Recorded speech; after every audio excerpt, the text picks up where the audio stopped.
By तरफ चलो, by तरफ चलो, क्योंकि उसने पढ़ा हुआ है, उसकी मेमोरी में है कि बाई तरफ चलना है, लेकिन चल कहाँ रहा है, बीच सड़क में जाओ।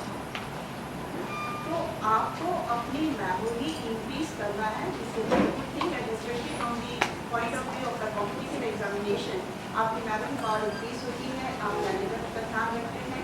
ये definitely is going to help you जब आप कॉम्पिटिटिव एग्जाम में बैठते हैं या अदरवाइज ऑल्सो, क्योंकि बच्चों के बीच में बैठ के भी ये सब चीज़ें आप लोग बताते हैं तो बच्चों को बहुत अच्छा लगता है। But at the same time you develop your analytical skills and observation power. यदि आप केवल क्रैम करते रहेंगे और चीज़ों को समझेंगे नहीं, उसका विश्लेषण नहीं करेंगे, केवल रटी रटाई बातों को आप करेंगे, क्या गलत है क्या सही है, इसको पहचानने की क्षमता या पावर भी आपको डेवलप करनी होगी। आज द बेस्ट ये कहने से काम नहीं चलेगा। आप आज टॉप पर हैं पर आप एकदम नीचे भी आ सकते हैं। तो आपको यदि एक स्टैग्नेंट पोजीशन अपनी बनानी है तो अपने अंदर एक कॉन्फिडेंस बिल्ड करना आपके लिए बहुत ज़रूरी है। और ये कॉन्फिडेंस आप तभी बिल्डअप कर सकेंगे जब आपका माइंड हेल्दी है, आपकी बॉडी हेल्दी है, आपके विचार हेल्दी है। यदि मान लीजिए आपकी बॉडी हेल्दी नहीं है, क्योंकि मैंने देखा है खासतौर से गवर्नमेंट स्कूल्स के बच्चों को मैंने बहुत ज़्यादा मार्क किया है, कॉलेजेस के बच्चों को भी, कि वो टिफिन लेके आते हैं और लंच टाइम में टिफिन खाते भी नहीं हैं। शाम को जाते जाते घर में माँ से डांट पड़ेगी, इससे जाते जाते शेयर करके टिफिन खाते हैं। मुझे नहीं मालूम कि आप लोगों में से कितने लोग ऐसा करते हैं। मैं जब इंस्टीट्यूट में थी तो I used to observe it and I used to say to the students कि आपकी माँ सुबह उठी कितनी जल्दी आपके लिए खाना बनाती है कि बच्चे को घर का बना हुआ खाना मिले, और तुम लोग खाना ऐसे ही छोड़ जाते हो, या कभी वहाँ पे स्ट्रीट डॉग्स वगैरह होंगे आप उनको नहीं देते हो। Is it right? यदि आप चाहते हैं कि आपका हेल्दी थॉट्स रहे, हेल्दी माइंड रहे, तो ज़रूरी है कि आपकी बॉडी जो है वो भी हेल्दी रहे। और हेल्दी बॉडी आप कब रहेगी जब आप हेल्दी डाइट लेंगे। बिना हेल्दी डाइट के आपकी बॉडी हेल्दी नहीं रहेगी। अभी अचल जी बता रहे थे कि शायद एक बच्ची मलेशिया से आती है, मुझे नहीं मालूम कि बेटा तुम कितने बजे वहाँ से निकलते हो, कितने बजे खाना खाते हो, कितने बजे घर पहुँचते हो, लेकिन अपने खाने पीने का और इन सब चीज़ों का ज़रूर ध्यान रखें। अदरवाइज क्या होता है कि आदमी परेशान हो जाता है। एक बच्ची बहुत सी बच्ची ने बहुत अच्छा प्रेजेंटेशन किया, बाद में कुछ बच्ची आई शायद बहुत घबरा गई थी, कंफ्यूज हो गई थी और बहुत सारी चीज़ें उनके दिमाग में आ गई थी। और जब एक कंफ्यूज होता है तो उसके पीछे आने वाले सब कंफ्यूज होते हैं।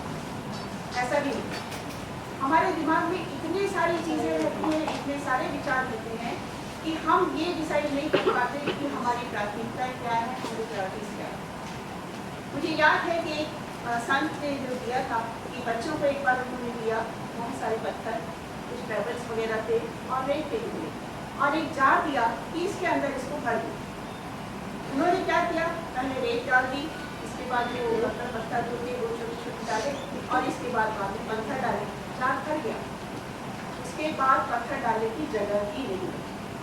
उन्होंने कहा जी ये सब चीज़ें इसके अंदर नहीं आ सकती, नहीं संभालती। उन्होंने कहा तुम्हारा तरीका क्या है।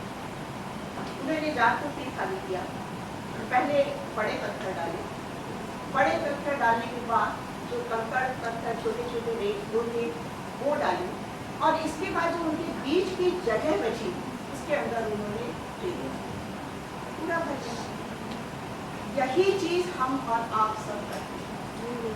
हमारे दिमाग में इतने सारे विचार रहते हैं, इतनी सारी चीज़ें रहती हैं, लेकिन हमें किस काम को पहले करना है, किस काम को बाद में करना है, ये चीज़, ये निश्चय आपको खुद को करना है। कोई सामने वाला आपको नहीं बताएगा। आप देखिए अपने समय का निर्धारण, टाइम सबके पास 24 घंटे ही, लेकिन समय का निर्धारण आपको इस प्रकार से करना है कि उस समय में आपके काम प्राथमिकता के क्रम में आप करेंगे तो निश्चित रूप से आपके जो इम्पोर्टेंट काम है वो पहले पूरे हो जाएंगे। एग्जाम में भी हम ऐसे ही करते हैं, हम देखते हैं कि हम कौन सा क्वेश्चन सबसे आसान है, सबसे पहले कर दो, इसके बाद दूसरा करो, फिर तीसरा करो, फिर चौथा करो। लेकिन फिर भी आप अपने जीवन में की शैली में इस प्रकार से प्राथमिकता के क्रम का निर्धारण करते हुए काम करेंगे तो निश्चित रूप से आपको सफलता मिलेगी। और ये विश्वास, जैसे अभी आपको अचल सर के ऊपर विश्वास होता है। विश्वास एक बहुत छोटा सा शब्द है, लेकिन अचल शब्द तो अचल होकर एक जगह रहेंगे, आप कितना अचल रह पाएंगे, ये आपको भी सोचना है। अचल शब्द के ऊपर विश्वास है, आप जब उनको संपर्क करेंगे वो आपको नेसेसरी गाइडेंस दे देंगे, लेकिन आप इन परिस्थितियों में हैं, तो जब तक आप 1 to 1 उनसे मिलेंगे नहीं, उनको परिस्थितियाँ समझ में नहीं आएंगी, वो आपको दिशा नहीं दे पाएंगे ठीक से। देंगे भी तो वो ठीक होगी या नहीं कहा नहीं जा सकता। इसलिए विश्वास एक बहुत छोटा सा शब्द है, आपको लगेगा एक सेकेंड, आप उसको समझने की कोशिश करें तो आपको लगेगा एक दिन जो है वो भी उसके लिए बहुत कम, और विश्वास पैदा करने में तो पूरा जीवन निकल जाता है, और विश्वास टूटने में। तो इस विश्वास को और अपने अंदर के आत्मविश्वास को आप बनाए। ये आपका जो आत्मविश्वास है ना, वो हर कदम पर आपको मदद करेगा कि आप जहाँ भी जा रहे हैं वो आप काम कर सकेंगे। यदि पहले ही आपने सोच लिया कि मैं ये काम नहीं कर पाऊंगा, तो आप ये मान के चलिए कि वो काम आप खुद से नहीं करेंगे। हैव द सेल्फ कॉन्फिडेंस, अपने अंदर वो विश्वास पैदा करिए कि मैं ये काम कर सकता हूँ। और जब आप ये सोच लेते हैं कि मैं ये काम कर सकता हूँ, तो आपकी कितनी भी विपरीत परिस्थितियाँ आएंगी, आपको ये नहीं लगेगा कि मैं इस काम को आपकी सोच लूँ। मुझे याद है गांधी जी के, मैंने पढ़ा था बहुत पहले कि गांधी जी एक बार अपनी पद यात्रा में जब जा रहे थे, तो एक 5-6 साल की बच्ची जो है वो उनके साथ साथ चली जा रही थी, और वो अपने 1-2 साल के बच्चे को गोदी में उठाई थी। तो गांधी जी ने उसको बोला कि इस बोझ को छोड़कर तू कहाँ जा रही हो, कि पगडंडी सी थी, रास्ता भी आसान नहीं। तो वो बच्ची अपने चारों तरफ देख के बोली, बोझ बोझ कहाँ, ये तो मेरा भाई है। अब आप सोचिए कि 5 साल की बच्ची में भी ये समझ है, ये मेरा भाई है। 5 साल की है, 1.5 साल का बच्चा है, उसका भाई है, तो उसको बोझ नहीं लगा। और हमें यदि मान लीजिए अचल सर ने थोड़ा सा होमवर्क ज़्यादा दे दिया, तो हमें बोझ इस रूप में ले रहे हैं। देखिए बोलते हैं ना, भय में कोई ना भीति। आपके अंदर यदि कोई भय नहीं है, एक तो होता है कॉन्फिडेंस, एक होता है ओवर कॉन्फिडेंस। तो आपको कॉन्फिडेंस तो होना चाहिए, लेकिन ओवर कॉन्फिडेंस भी नहीं होना चाहिए कि आई कैन डू एवरीथिंग। तो आप कॉन्फिडेंस रखिए, विश्वास रखिए अपने ऊपर ही, और उसके बाद समर्पित भाव से आप किसी काम को करेंगे तो निश्चित रूप से आप आगे बढ़ पाएंगे। तो अच्छा, तो मैं एक चीज़ ज़रूर कहना चाहूँगी कि आप बहुत अच्छा काम कर रहे हैं, हमारी पूरी शुभकामनाएं आपके साथ हैं, आप सभी बच्चों के साथ भी हैं, पेरेंट्स के साथ भी हैं। लेकिन एक चीज़ अचल के लिए बोलूँगी और एक चीज़ पेरेंट्स के लिए, क्योंकि पेरेंट्स के साथ भी जो मैंने मार्क किया है कि अक्सर ऐसा होता है कि जब बच्चे कॉलेज में आ जाते हैं तो पेरेंट्स को लगता है कि बच्चे अब बड़े हो गए, हमारी जिम्मेदारी खत्म।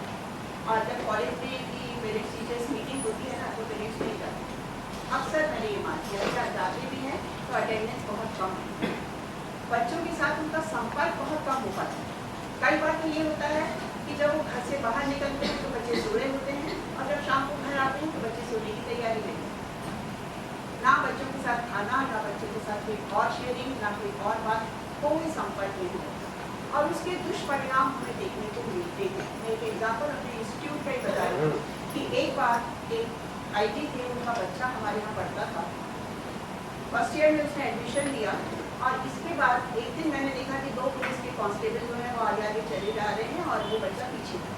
मैंने उनसे पूछा पुलिस वालों से कि आप यहाँ क्यों आए? बोले वो बाबा का टाइम टेबल देखने आए। मैं कौन बाबा? वो बाबा साहब पीछे आए, फर्स्ट ईयर का बच्चा। मैंने कहा क्यों, बाबा अपना टाइम टेबल नहीं देख सकता? तो एक दिन वो बच्चा जो था आगे आया, क्यों बेटा, ये जो कांस्टेबल थोड़ा सा उनको लेके क्यों आए वो टाइम टेबल देखने के लिए? था तो नोटिस बोर्ड पे लगा हुआ है। उसने कहा मेरे पेरेंट्स को मेरे ऊपर भरोसा नहीं।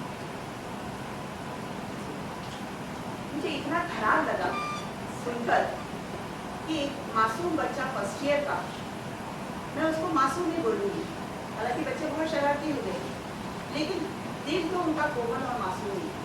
मुझे बहुत खराब लगा, और मैंने कहा अच्छी मुझे ठीक है, उनको कांस्टेबल को मैंने कहा आप जाओ, उस बच्चे को मैंने कहा तब अपने पेरेंट्स को ले जाओ, और कांस्टेबल ने बोल दिया कि पेरेंट्स को पूछना। लेकिन थैंक गॉड वो IG थे, लेकिन एक सामान्य पेरेंट्स की तरह वो दूसरे रही हूँ, आपको केवल घटना बता रही हूँ कि मैं काफ़ी दूर हो गई थी इसके बाद। मैंने उनसे कहा कि आपने कल 2 कांस्टेबल्स को भेजा था, वो केवल पेरेंट्स से मैंने बात की कि आपने 2 कांस्टेबल्स को भेजा था और वो टाइम टेबल देखने आए थे। बच्चे से पूछा तो बच्चे ने कहा आपको इसके ऊपर भरोसा नहीं। बाप रे, उन्होंने बच्चे की इतनी बुराई की, इतनी बुराई की, इतनी बुराई की कि मैं आपको बता नहीं सकती। फिर मैंने उनसे कहा लेकिन बच्चा तो आपका बिगड़ भी गया है या उसकी कंपनी खराब है या गलत रास्ते पर जा रहा है, तो उसको सुधारने की जिम्मेदारी किसके ऊपर है? हम और आप दोनों मिलकर उस बच्चे को सुधारें। तो ultimately they agree for that. आप सोचिए, उस बच्चे को हमने अंदर बुलाया और बच्चे से पूछा कि बेटा तुम ठीक से पढ़ते नहीं हो, ठीक से कुछ नहीं करते हो। तो उसके फादर को और मदर को इतना गुस्सा आ गया एकदम से कि वो बच्चे को इतनी खराब तरीके से बोले कि दिन भर बैठा बैठा पढ़ता रहता, खाता रहता, चटता रहता, पता नहीं क्या क्या क्या क्या। मुझे लगा कि क्या है, मैंने बच्चे से बोला कि बेटा तुम जाओ। फिर मैंने उनके पेरेंट्स को बोला, मैंने देखिए अभी तक तो मैं ये सोची थी कि बच्चे को काउंसलिंग की ज़रूरत है, लेकिन मुझे ऐसा लगता है कि आपको भी काउंसलिंग की ज़रूरत है।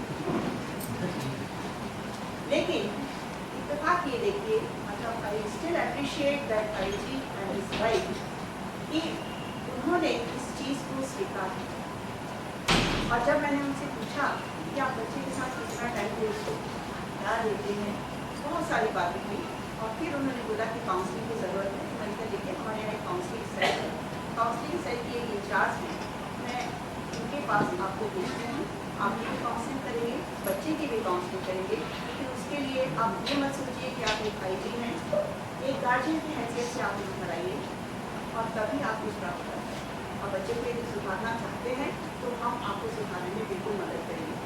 और भगवान की कृपा ये कि वो बच्चा इतना सुधर गया, उसका जो फर्स्ट सेम में 80 आया था, मैं सेकेंड सेम में उसका फर्स्ट डिवीज़न आया और ओवरऑल जब उसने फाइनल ईयर क्लियर किया ही गॉट 68%।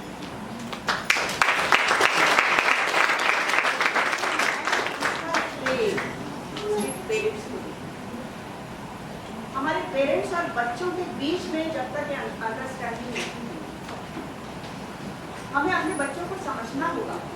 हमेशा बच्चे गलत नहीं होते, हमेशा पेरेंट्स गलत नहीं होते। बच्चों को भी पेरेंट्स को समझना पड़ेगा कि यदि वो आपसे कह रहे हैं कि ये काम मत करो या ये काम करो, तो आप कम से कम समझने की चेष्टा तो करिए कि वो क्यों कह रहे हैं। पेरेंट्स आपके दुश्मन तो नहीं है, पेरेंट्स आपके भले के लिए ही कहेंगे। तो ये जो कम्युनिकेशन गैप है पेरेंट्स के बीच में और बच्चों के बीच में, उसे भी दूर करना जो है बहुत आवश्यक है। और यहाँ जो पेरेंट्स बैठे हैं कम्युनिटी करेंगे, मेरा उनसे विनम्र निवेदन है, आप अपने बच्चों को अपना बच्चा समझकर उनके साथ बातचीत करिए, उनकी समस्याओं को समझने की कोशिश करिए, उनकी समस्याओं को निवारण करने की कोशिश करिए, उनके टीचर से मिलिए। और यदि मान लीजिए उनका विश्वास अचल सर के ऊपर है तो आप अचल से बात करिए, he will also help you in solving the problem. तो अचल सर को मैं ज़रूर कहना चाहूँगी कि बेटा आप जो कर रहे हैं बहुत अच्छा काम कर रहे हैं। In addition to that try to increase the analytical skills of the students, the observation power of the students, because research is based on this thing only. What everybody sees, but only few can observe. जब मैं देखा था Apple गिर रहा है, सब देखते हैं, हमने भी देखा था, लेकिन लॉ ऑफ ग्रेविटेशन किसने किया? One should remain attentive. तो ये जो पावर है ना, ये भी बच्चों को डेवलप करना बहुत ज़रूरी है।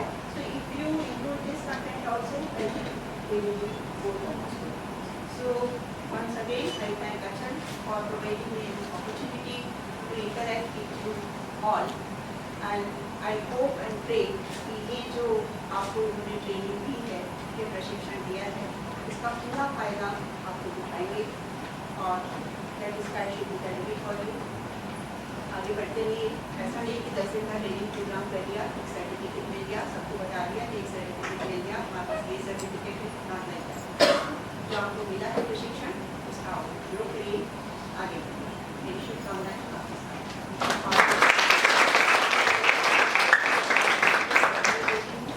कि यंग जनरेशन जो है वो इसके पीछे पड़ी रहती है कि मुझे नौकरी करना है, कॉर्पोरेट सेक्टर्स में, प्राइवेट सेक्टर्स में, गवर्नमेंट सेक्टर्स में, कहीं भी। लेकिन इसने अपना रास्ता खुद चुना है। जब ये स्टूडेंट था, मुझे मालूम है he was dedicated, he was committed. And the one more thing that I really appreciate about him, हमेशा खुश रहता है। और जब आप खुश रहते हैं ना, तो आप अच्छा काम करते हैं। लेकिन अभी बहुत सारे इम्प्रूवमेंट की गुंजाइश है, इसलिए ये चीज़ आप मुझे दिखाइए।